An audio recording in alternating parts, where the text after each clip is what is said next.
I knew something was wrong the moment I stepped inside that house. The warmth stopped at the door, like it had been warned I was coming. I stood there holding my small, carefully wrapped gift, listening to laughter bounce off the walls.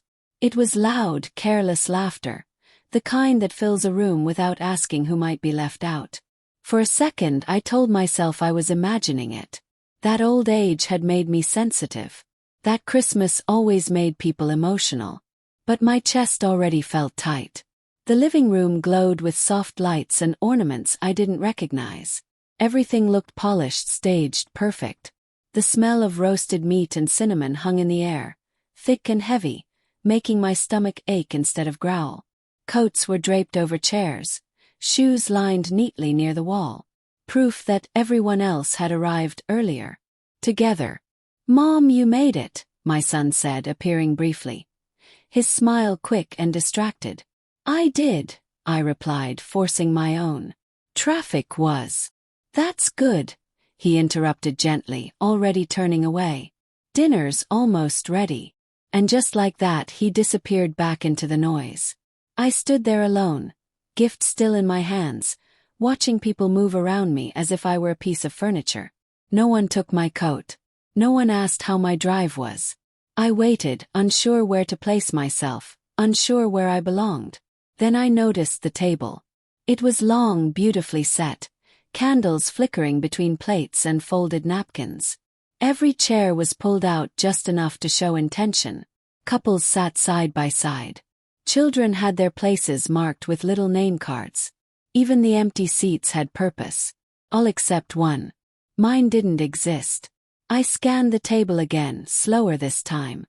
I counted silently, my lips pressing together. There were seats for everyone. Everyone but me. No chair at the end.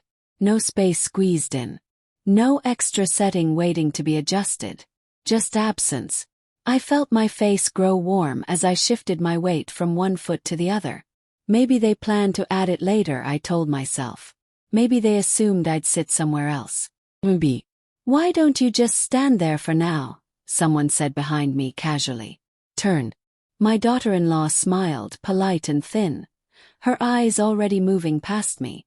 "We're just finishing up in the kitchen." "Oh," I said softly. "All right." I stepped back, giving space I didn't have to give. My fingers tightened around the gift until the paper crinkled. No one noticed. Minutes passed. Or maybe seconds. Time felt strange when you're waiting to be acknowledged. I watched them sit. Plates filled. Glasses poured. Conversation flowing easily, like I wasn't hovering near the wall pretending to study a framed photo. My legs started to ache, but I didn't move. Sitting without being invited felt like another mistake I couldn't afford. "Isn't everyone here?" someone asked. "Yes," my daughter-in-law answered quickly. "I think so." I swallowed. I caught my son's eye then. Just for a moment. He looked at me, really looked, and something flickered across his face. Uncertainty. Guilt. Then it was gone. He said nothing. I understood then that this wasn't forgetfulness. It wasn't chaos or poor planning. This space had been designed carefully, and I had been excluded just as carefully. The realization settled deep in my chest, heavy and cold. Someone had decided I didn't deserve a seat. And as I stood there, gift in hand, surrounded by family who refused to see me, I knew this dinner was only the beginning of something far more painful. The first laugh hit me like a slap. I didn't even realize it was aimed at me until it was too late. I finally had a chair by then, pulled hastily from the corner, its legs scraping loudly against the floor. The sound still echoed in my ears as I sat down, stiff and small, trying not to draw more attention to myself. My gift lay unopened near my plate, forgotten, just like the effort it took to be there. Conversation flowed around me, smooth and careless. Stories about vacations, bonuses, plans for the new year. Numbers I didn't recognize. Confidence I didn't share. I nodded when expected, smiled when someone glanced my way, pretending I wasn't still thinking about the seat that hadn't existed. Then my daughter-in-law leaned back in her chair. "So," she said lightly, swirling her drink, "what have you been up to lately?" I looked up surprised. "Oh, nothing special," I answered. "Just keeping busy." She tilted her head, lips curling into a smile that didn't reach her eyes. "Busy how?" I hesitated. "Just work here and there. Trying to manage." That's when she laughed. Not a loud laugh. Not cruel on the surface. Just sharp enough to turn heads. "Still trying to get rich," she said. The words hung in the air, fragile and dangerous. For a heartbeat, no one reacted. Then someone chuckled. Another followed. The laughter spread unevenly, awkwardly, like people weren't sure if they were allowed to find it funny, but did anyway. I felt my face burn instantly. Heat rushed up my neck into my cheeks, settling behind my eyes.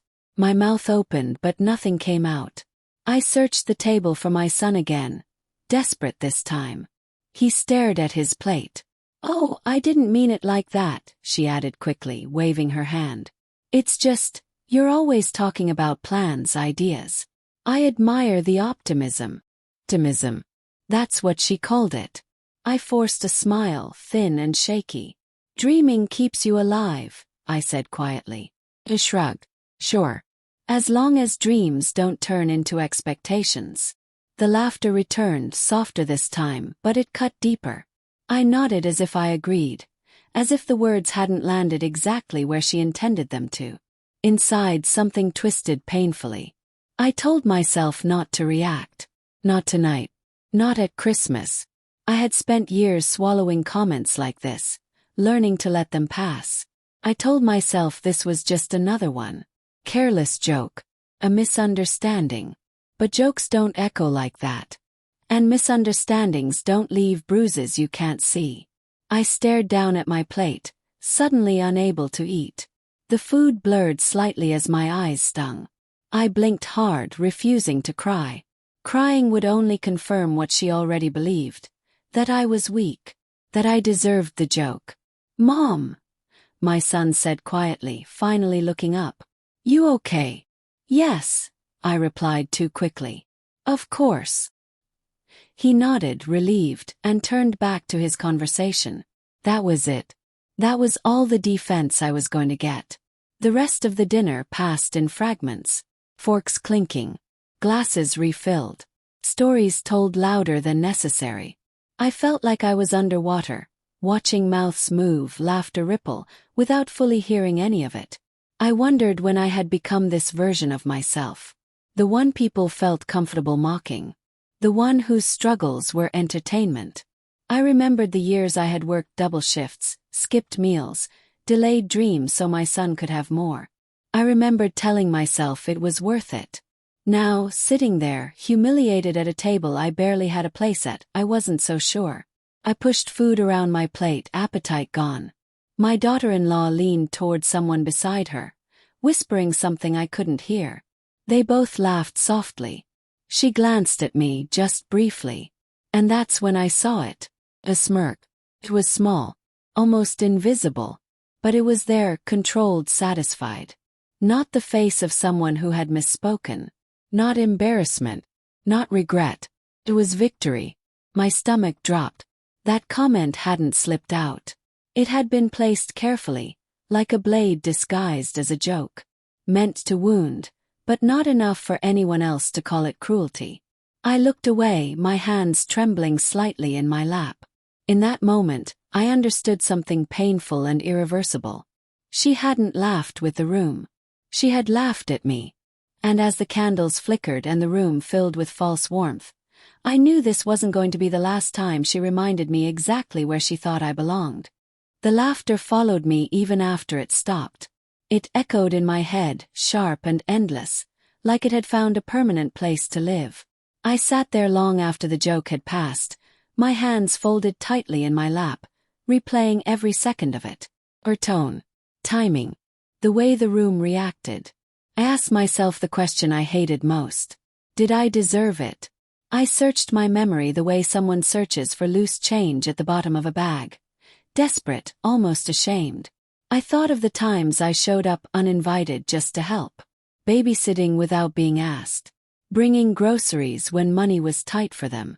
slipping envelopes of cash into my son's coat pocket and pretending it was nothing. I had never kept count. Love isn't supposed to. But sitting there, surrounded by plates and laughter that no longer included me, the memories hurt more than comforted. Each sacrifice replayed like evidence against myself. Proof that I had given too much to people who learned to see me as less. The room felt smaller with every passing minute. The lights that once looked warm now felt harsh, exposing. Christmas music hummed softly in the background, cheerful and cruel. It mocked me with every familiar note. I tried to focus on the tree in the corner, its ornaments glittering gently. I remembered buying some of them years ago, back when things were different. Back when I still felt like I belonged here. "Are you warm enough?"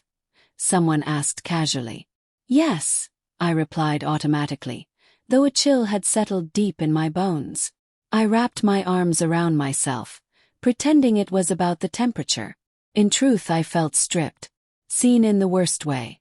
Like every unspoken judgment had finally been said out loud. I watched my daughter-in-law across the table. She was radiant, confident, surrounded by approval.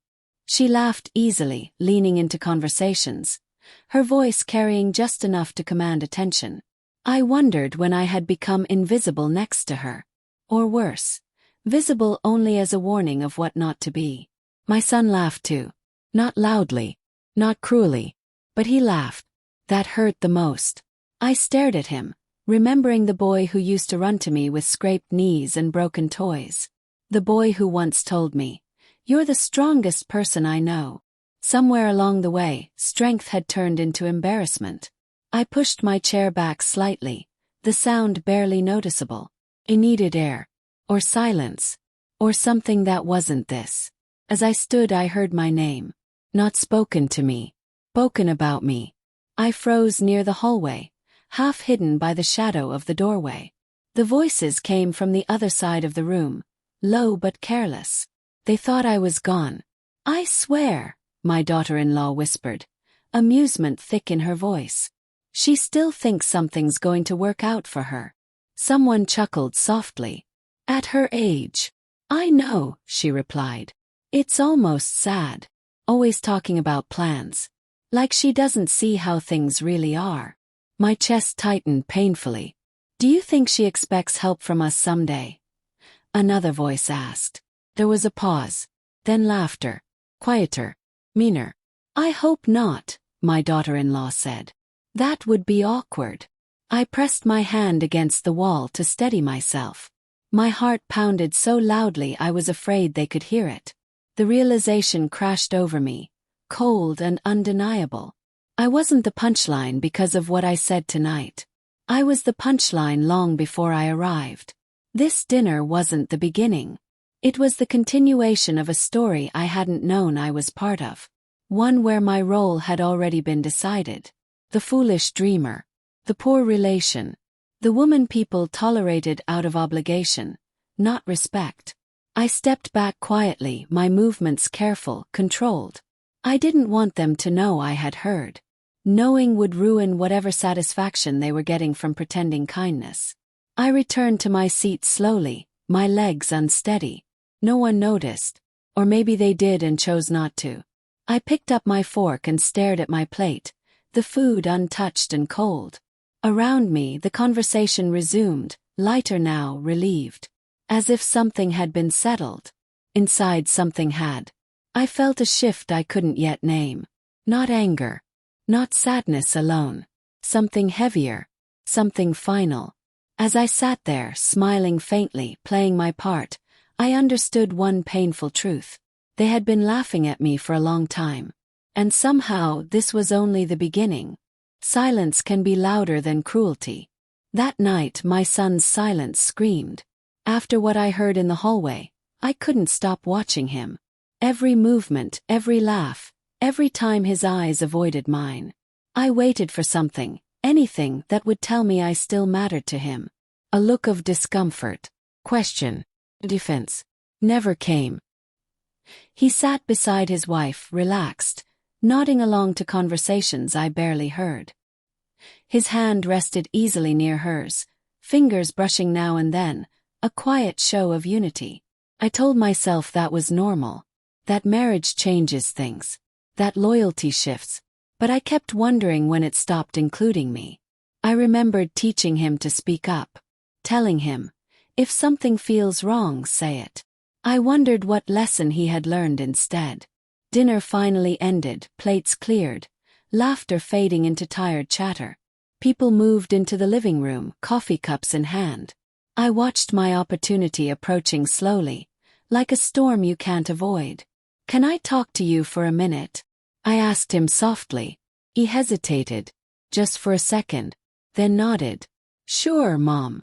We stepped into the kitchen, away from the others. The lights were dimmer there, shadows stretching along the counters. It felt like a confessional, though I wasn't sure who was meant to confess. I folded my hands together, steadying myself.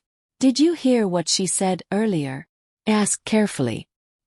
He sighed, rubbing the back of his neck. "She was joking." Flinched. "It didn't feel like a joke," I said. My voice was calm, but my chest ached. "It hurt." He looked at me then, really looked, and for a moment I thought I saw regret. But it slipped away too quickly. "You know how she is," he replied. "She doesn't mean harm." I swallowed. "And the things she said later. About me." His eyes flicked toward the living room. "You weren't supposed to hear that." That was his answer. I felt something inside me crack quietly. "So you knew," I said. He didn't deny it. "Why didn't you say anything?" he asked. The question trembled despite my effort to keep it steady. "Why didn't you stop her?" He leaned against the counter, crossing his arms, suddenly defensive. "Because making a scene would have made it worse." "For who?" he asked. He didn't answer right away. When he did, his voice was lower. "For everyone. Everyone except me." I nodded slowly, the motion heavy. "So my feelings are less important than keeping things comfortable." "That's not what I said," he replied quickly.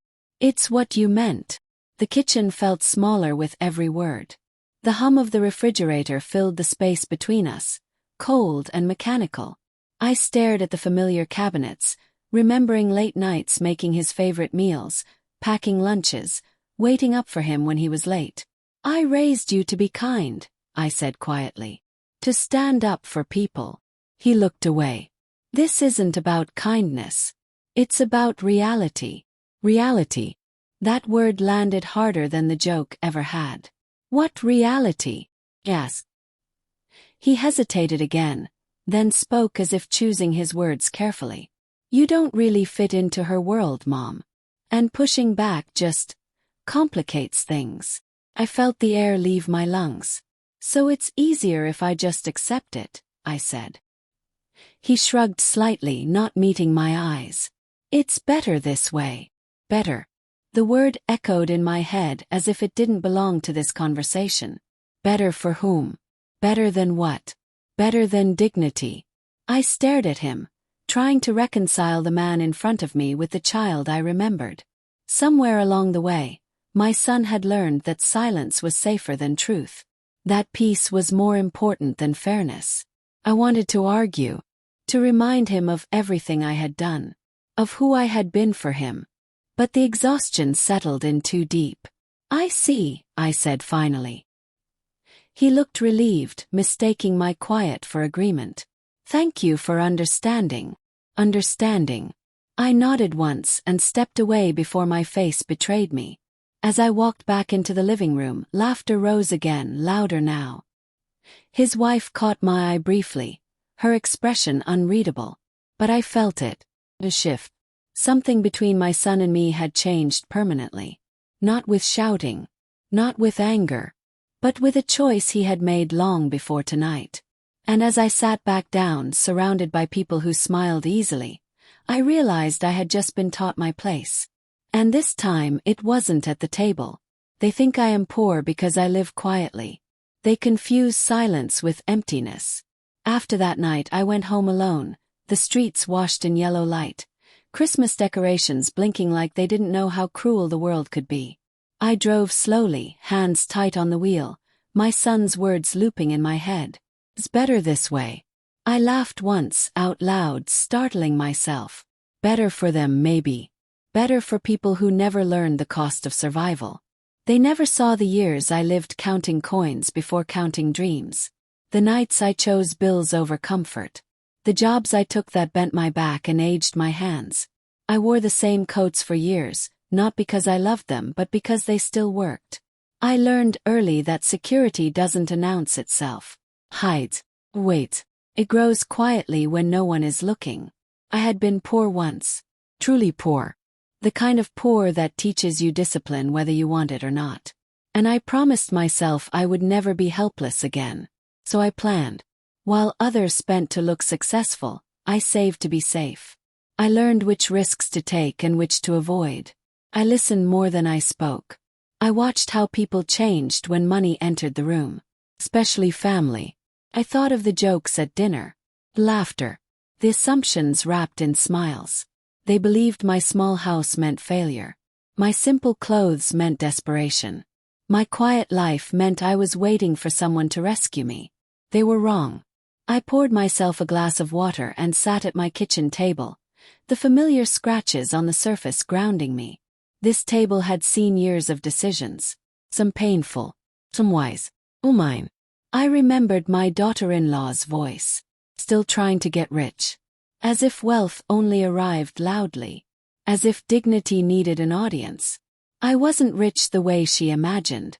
I didn't flash it. I didn't talk about it. But I had something far more dangerous than money itself. Had control. There were sacrifices no one ever noticed. Vacations skipped. Invitations declined. Luxuries ignored. Not because I couldn't afford them but because I didn't need them. I built my life like a locked drawer. Plain on the outside. Carefully organized inside. Even my son didn't know everything. I had learned long ago that love and entitlement can share the same face. And when they do, secrets become protection.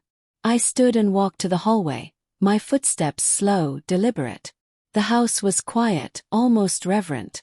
I opened the small closet near my bedroom, the one no one ever paid attention to. At the back, behind old coats and boxes of forgotten things, was the metal lockbox. I didn't open it. I didn't need to. Just seeing it reminded me of the truth. Inside were years of patience. Proof of restraint. Evidence of choices made without applause. Accounts balanced carefully. Investments placed thoughtfully. Not enormous, but solid. And deeper than that, tucked beneath everything else, was the paper no one ever asked about.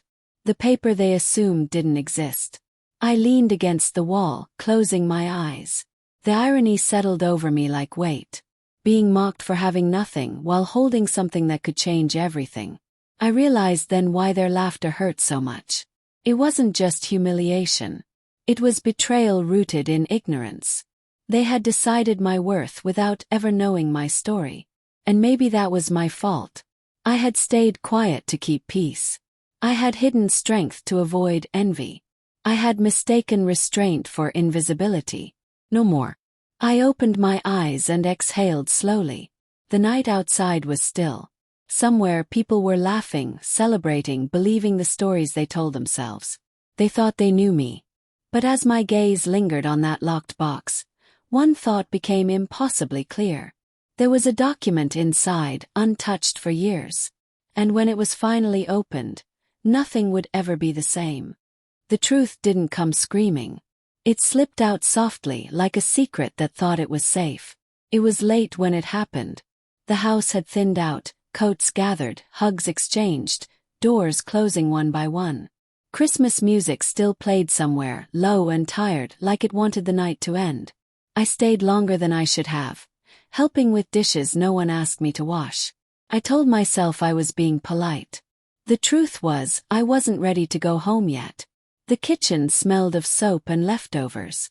Warm water ran over my hands as I scrubbed plates that weren't mine.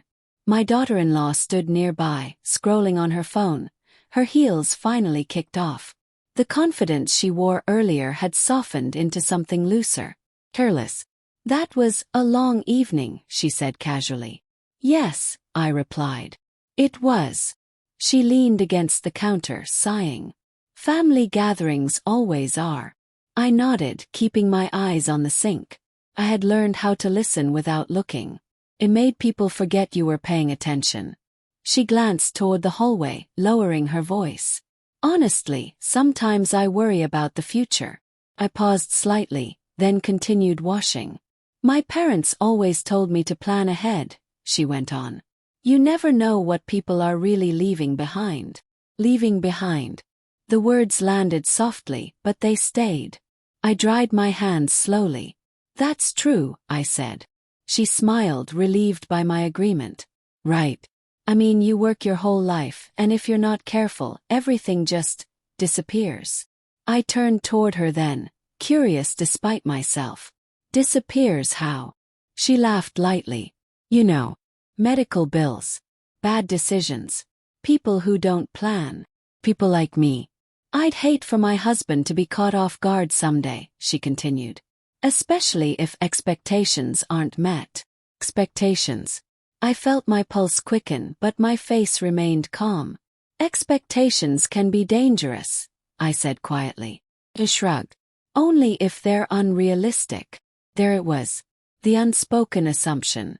That my life had been unrealistic. That my future held nothing but burden. That whatever came next would be disappointing at best. She crossed her arms, thinking out loud now. I just believe clarity is important. Knowing where you stand. Knowing what's yours. I watched her carefully, noting how her words tumbled out easier the longer she spoke. She didn't realize she was confessing. She thought she was venting. Some people keep things secret, she added. And that can cause problems later. Resentment. Confusion. I met her eyes. Or protection. Her smile faltered for half a second. Then she laughed. Sure. Depends on what there is to protect. Silence settled between us, thick and revealing. I could hear my own heartbeat. I wondered if she could hear it too. She checked her phone again, then said lightly, I just hope there aren't any surprises someday. Surprises tend to upset people. Upset people. Thought of the jokes. Laughter. The seat that wasn't saved. The way she had looked at me when she thought I wasn't listening. I suppose surprises depend on perspective, I said. She tilted her head, studying me. What do you mean? I smiled faintly. Some people fear them. Others plan for them.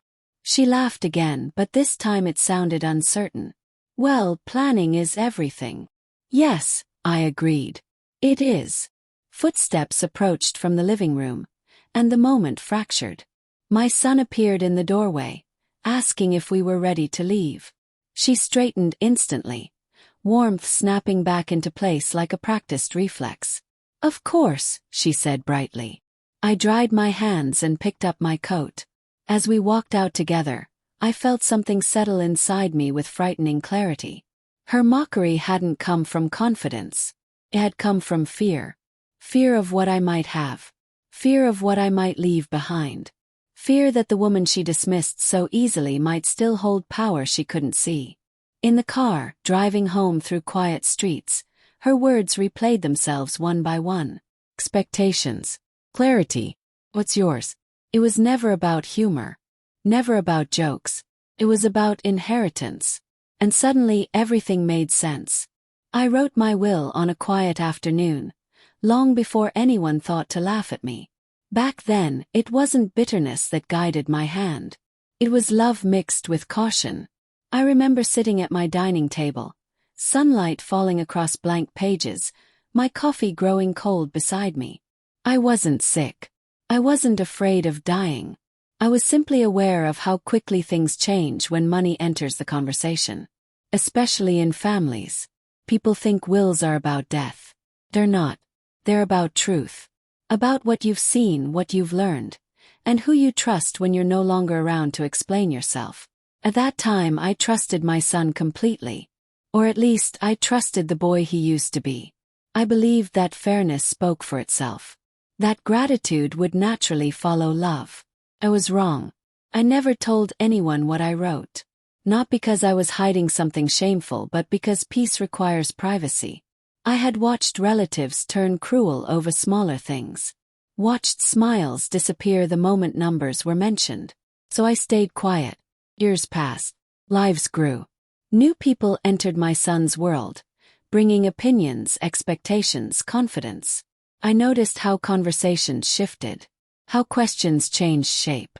Less how are you, more what's next. No one ever asked me what I wanted. They asked what I had. Looking back now, that feels like the first fracture. Small, almost invisible, but deep enough to weaken everything. Trust, once cracked, never returns to its original shape. You can glue it, hold it together, pretend. But the lines remain. I thought of my daughter-in-law's careful words. Clarity, expectations, surprises. She never asked about my wishes, only about outcomes. I replayed moments I had dismissed too easily. Comments about downsizing. Suggestions about simplifying my life. Jokes disguised as concern. Each one had nudged me toward the same invisible conclusion. That I was temporary. That my role was nearly over. That what mattered most was what I would leave behind. Not who I was. I realized then how neatly I had been reduced. Not a mother. Not a woman with a history. Just a figure in someone else's future calculations. A number they hoped would be small enough to ignore, or large enough to claim. And my silence had allowed it. I had mistaken restraint for dignity. I had believed staying quiet made me noble. But silence doesn't always protect you. Sometimes it teaches people you won't fight back. I stood in my bedroom that night, the house dark and still, and stared at the closet door. The lockbox sat exactly where it always had. Patient. Waiting. Like it knew its time was coming. Inside it was more than paper. It was my voice preserved. The only place I had ever spoken freely without interruption or dismissal. I thought of my son again. His eyes in the kitchen. His words. It's better this way. Better for him to stay comfortable. Better for her to feel secure. Better for me to stay quiet. I felt something harden in my chest. Not anger. Resolve. I had spent too long protecting people who never protected me. Too long believing love meant sacrifice without limit. Somewhere along the way, I had forgotten that I mattered too. I sat on the edge of my bed and whispered the truth out loud, just to hear it. They don't get to decide my ending. The words felt strange at first. Heavy. Then right. I wasn't ready to reveal everything. Not yet. But I was done pretending ignorance was kindness. I was done letting others speak for me, define me, dismiss me. The will wasn't about punishment. It never had been. It was about honesty. And honesty demands courage when comfort has been built on lies. I lay back and stared at the ceiling, listening to the quiet hum of the house. Tomorrow nothing would look different. No one would know what had shifted. But inside me something had already changed. I would no longer stay silent. They stopped hiding it after that. Once people believe you're powerless, they stop pretending to be kind. The next gathering was smaller, quieter, and somehow crueler. No holiday decorations to soften the edges. Just a weekend lunch, announced casually, as if nothing had happened before. I almost didn't go. Almost. But something inside me needed to see it clearly, without excuses. I arrived early like I always did. Old habits die slowly. The house felt different this time. Less tense, more careless. As if my presence no longer required effort. "Hi," I said, stepping inside. "Oh," my daughter-in-law replied, surprised but not unpleasant. "You're here already." "Ready." As if my timing was the inconvenience, not my presence. Smiled. Traffic was light. She nodded and turned back to her phone. I took a seat on the edge of the living room, hands folded, posture careful. From there I watched. Not with hope this time. With clarity. I listened to what they said when they thought I wasn't paying attention. I noticed who looked past me, and who didn't look at all. Conversation drifted toward finances again. Not directly. Never directly. It was always framed as concern. "We're thinking about upgrading," my daughter-in-law said. "Something bigger. More suitable for the future." My son nodded enthusiastically. It's about stability. Stability. Another word that sounded noble until you knew what it excluded. That's wonderful, I said softly. They both glanced at me, surprised I had spoken. Then my daughter-in-law smiled politely. Yes, it's important to think ahead. Some people wait too long. I felt the familiar sting, but it didn't land the same way. I let it pass through me, observing instead of absorbing. Someone else chimed in. It must be hard living alone. No backup. He nodded. It teaches you to be prepared. They exchanged looks. The kind people share when they believe they already know the ending of your story. I realized then that they had already written mine. Lone. Limited. Dependent. A cautionary tale wrapped in sympathy. And I let them. I watched my son defer to his wife without hesitation. Watched how decisions were made around me, not with me. I noticed how my opinions were acknowledged with nods, then ignored entirely. It was almost impressive, how efficiently they erased me. At one point, my daughter-in-law leaned closer to my son and whispered something. He laughed. Not cruelly. Casually. The way you laugh when the subject doesn't matter enough to deserve thought. I caught fragments as they drifted toward me. Won't be an issue. Not much there anyway. Not much there. I felt calm settle over me like armor. They weren't just underestimating me. They were counting me out entirely, writing me off as irrelevant. And in doing so, they were giving me something powerful. Freedom. I no longer needed their approval. I no longer needed to explain myself. Every slight, every dismissive glance, sharpened my resolve quietly, precisely. I had spent years proving my worth to people who benefited from my silence. Now I let them believe the version of me that suited them best. The harmless one. The powerless one. The woman with nothing left to offer. When lunch ended, chairs scraped back, conversations wrapped up. My daughter-in-law handed me my coat. Drive safe, she said, already turning away. I will, I replied. My son hugged me quickly, distracted.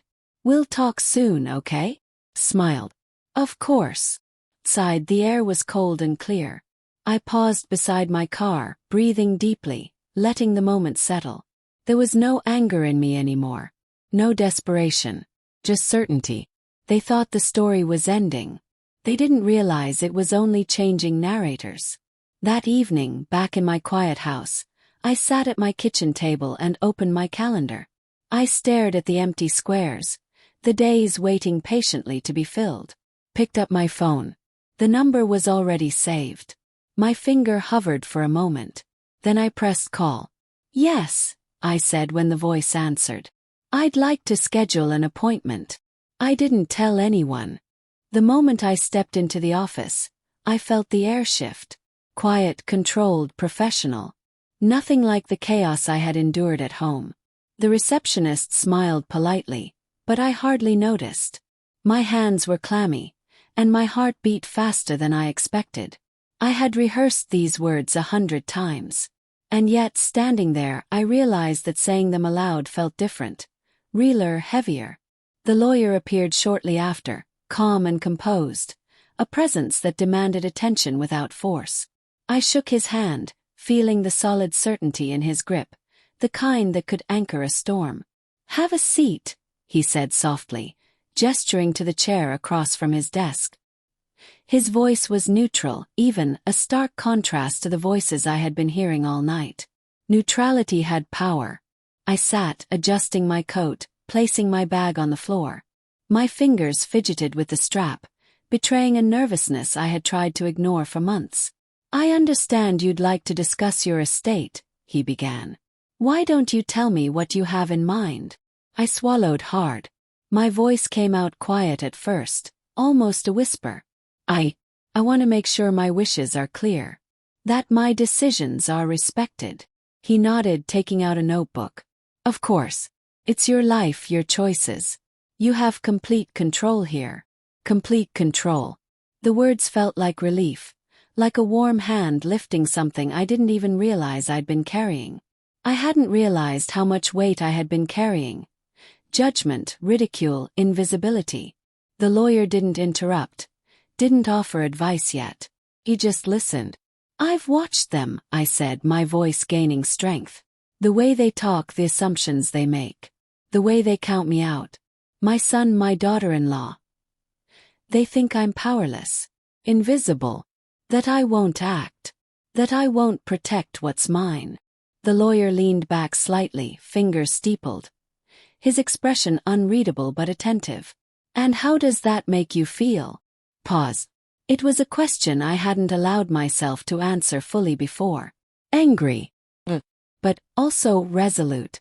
"I've realized something. They don't get to define me anymore." "Good," he said simply. "Because you don't have to. That's the power you hold. You make the decisions now. Not them." I felt my chest relax, though tension still lingered. It was one thing to think of control, another to hear it affirmed. I remembered the locked box at home, the documents untouched for years. The power I had hidden behind silence. The ability to act without interference. "I want it to be explicit," I continued, more confident. "My will. My decisions.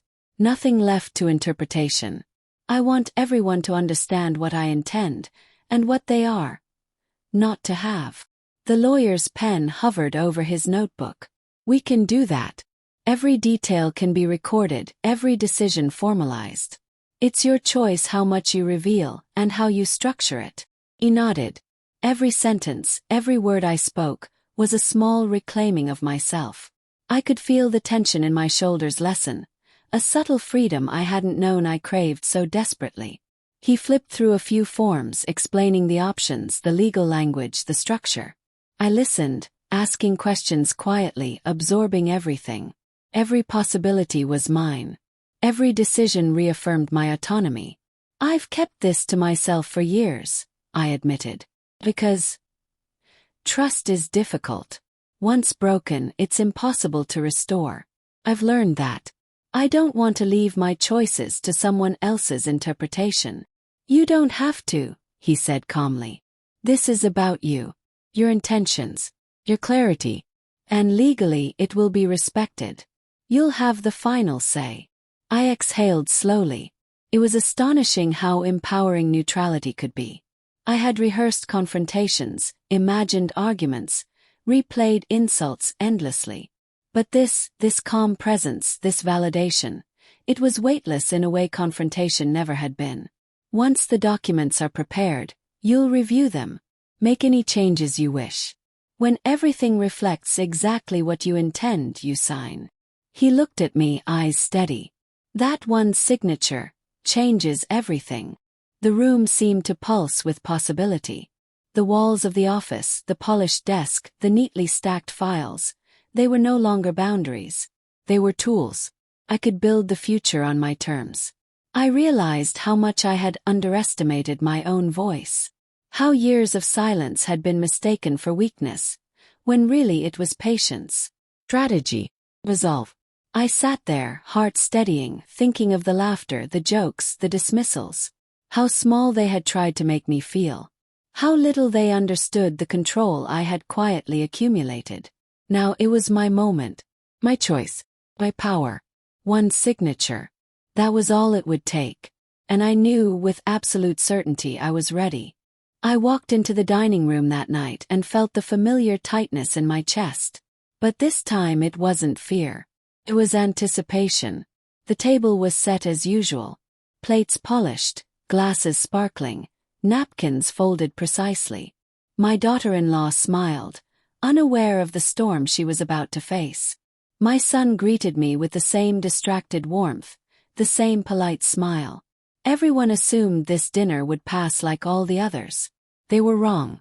I took my seat deliberately, letting the subtle hush that fell over the room reach me fully. I caught the brief exchange between them, her whisper, his nod, and I realized how small they still believed me to be. How easily they assumed compliance. "Shall we start?" I asked quietly, and it felt like a challenge. Conversations began politely, the usual small talk. I let them talk first, observing. Watching who glanced at me, who ignored me, who waited for permission to speak.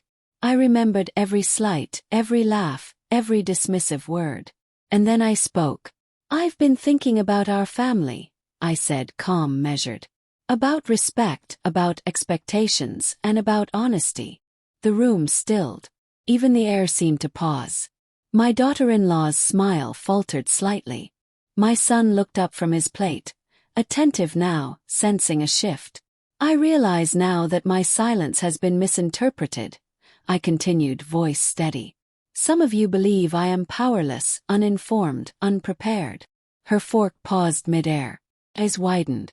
A faint tremor in her lips betrayed her composure. "I'm neither powerless nor uninformed," I said, letting the words sink in. "And I've spent years ensuring that the decisions I make are protected, that my life and my choices cannot be casually dismissed." My son's fork clattered onto his plate. A small sound, but it echoed in the room like a warning. "You've assumed I had nothing," I said, voice rising slightly. "You've assumed I was dependent, quiet, weak. That assumption has been your greatest mistake." I let a pause stretch long enough to feel it in their bones. My daughter-in-law's fingers tightened around her knife, her composure cracking. My son's jaw clenched. Silence replaced chatter. The power balance shifted in an instant. "I've kept my decisions private," I said softly, almost conversationally. "But they are ready to be revealed. Not because I want to hurt anyone, but because I will no longer be counted out, ignored, or laughed at." Her lips parted as if to speak, then closed. I could see her faltering confidence, the certainty she had wielded like armor dissolving. My son leaned forward slightly, eyebrows furrowed, eyes wide. "I've planned carefully," I continued, my voice calm but firm.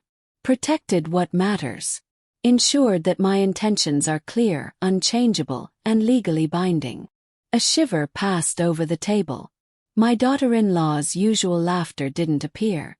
Her carefully cultivated ease was gone, replaced by something taut and fragile. She shifted uncomfortably in her chair, trying to regain control, but it was too late. The room had changed. I could see the fear in her eyes now. Not fear of me personally. Fear of being wrong. Fear of underestimating me. Fear of the consequences she had thought were impossible. My son looked down at his hands, then back at me. His expression was unreadable at first. Confusion, disbelief, recognition, all tangled together. I realized in that moment that he was seeing me differently. Not as his mother who had quietly lived in the background. Not as the woman he had taken for granted. But as a stranger. One who had been present all along. "I hope we can all respect the choices I've made," I said, voice softening, almost gentle. "Because they are final. And they are mine." The room remained silent. No one dared speak. The energy had shifted from casual conversation to tense acknowledgement. My daughter-in-law's confidence, once radiating, now felt brittle. Every careful smile she had worn all evening had cracked. I allowed myself a small, calm breath. Watching, listening, seeing the power I had reclaimed in real time. My son's eyes never left mine. They searched, questioned, struggled to reconcile the woman he thought he knew with the force before him. He opened his mouth, but no words came. His lips pressed together, a subtle tremor in his jaw. And I understood. The dynamic had changed forever. The laughter that used to define the room had vanished. In its place was awareness, caution, and respect, the respect I had earned silently for years. I reached for my glass, lifting it slightly. "To honesty," I said, letting the words hang. The room held its breath. And in that suspended moment, I realized something profound. They had counted me out for too long. They had mocked, underestimated, and ignored me. But now the table belonged to me. And the truth had finally arrived. I stepped outside that night and felt the cold bite my cheeks. The air was crisp, carrying the faint scent of pine and distant fireplaces. But I didn't shiver from the cold. I shivered from the realization of how long I had carried invisible burdens, and how much lighter I felt now that I had finally shed them. I walked slowly to my car, replaying the dinner in my mind. Each word I had spoken, every pause, every glance that had shifted the room's energy. I remembered the faces, her faltering confidence, his startled recognition, the subtle tremor in those who had assumed I was powerless. They had counted me out. They had mocked, dismissed, and laughed at me. And yet, in the end, I was the one holding the power they had feared. Not in money alone. Not in revenge. But in clarity. In truth. I thought back to the locked box at home, the careful planning, the years of patience. The documents weren't just legal protections. They were my story. My choices. My voice. And tonight I had spoken it aloud for the first time where it mattered. I remembered the fear in her eyes, the subtle cracks in her carefully constructed confidence. My daughter-in-law had always believed that appearances mattered more than substance. That arrogance and mockery could outweigh caution and experience. Tonight proved her wrong. My son still looked at me differently. I could see it in the way his eyes traced my movements, the way he hesitated to speak, as if questioning everything he thought he knew. It was strange, almost surreal, to realize that the person you raised, the person you loved unconditionally, could suddenly feel like a stranger. I didn't resent him. Not fully. Understood. Life had changed him. He had learned the lessons of loyalty, compromise, and survival in ways I could not control. But his perception of me, the assumption that I had no strength, was exactly what I had to correct. I slid into my car and rested my hands on the steering wheel. The warmth of the engine waiting to start mirrored the heat that had settled in my chest. It wasn't anger, not really. It was resolve. Solid, unshakable, like steel forged over decades. I thought of my daughter-in-law again, her words from Christmas night, when she had confessed her fear of inheritance without realizing I was listening. That fear had been her motivation all along. Not humor. Not malice for malice's sake. Greed. That single, simple truth explained everything. And it made her jokes sting even more, because they had been carefully disguised as casual barbs. I drove slowly through the quiet streets, streetlights casting pools of golden light on the pavement. I didn't feel the urge to confront anyone further tonight. Confrontation had already been served on the table. Power had already shifted. My control didn't need to be loud to be absolute. As I approached my neighborhood, I reflected on what had truly changed. Wealth, as they understood it, had nothing to do with gold, stocks, or bank accounts. Wealth wasn't in the quantity of material possessions, but in preparation, in foresight, in dignity. It was quiet, unassuming, and unmistakably powerful once acknowledged. I remembered the small gestures I had made for decades, every careful saving, every avoided debt, every discreet investment. They thought they knew my life by its exterior. They were wrong. And I reveled in that quiet satisfaction, unshared, uncelebrated, perfectly mine. I parked outside my home and sat for a moment, watching the frost glint on my car roof. I thought about the relationships around that table. Some would mend eventually. Some would remain fractured. Others would fade entirely. I realized I had to let them go if they could not see me for who I truly was. That was part of this reclamation. Not just power or respect, but the ability to choose which connections I nurtured. I didn't need to be understood by everyone. I only needed to understand myself. I unlocked the door and stepped inside, the familiar scent of home wrapping around me. The living room was warm, inviting, full of silence that felt like permission. I took a deep breath, letting it fill me completely. For the first time in years, I felt no need to apologize, no need to explain, no need to hide. I thought of Christmas past, the laughter that had once masked cruelty, the jokes that had cut so deeply. This year, nothing would ever feel the same. Not because the holiday had changed, but because I had changed. My perception, my confidence, my knowledge of my own worth. These were unshakable now. I walked to the locked box in the corner, ran my hand over the smooth metal surface. The weight of decades of careful planning, of silent vigilance, pressed against my palm, grounding me. I smiled faintly. My secret wasn't just a safety net. It was a statement. Reminder. Proof that I had never been powerless, only underestimated. I thought of the signature I had yet to place on the final documents. One motion, one decision could make the power absolute. But I didn't rush. I didn't need to. Justice, unlike revenge, didn't demand haste. It only demanded clarity, and I had plenty of that now. I finally understood my worth. Not in their eyes, never in theirs, but in mine. And that was enough. The room was silent. The house was warm. And for the first time in years I felt fully, undeniably free.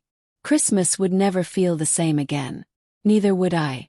I smiled, knowing that I had finally stepped out from the shadows of assumptions, ridicule, and mockery. I had been counted out for decades. But tonight I had reclaimed myself. And nothing, not laughter, not ignorance, not greed, could ever take that away.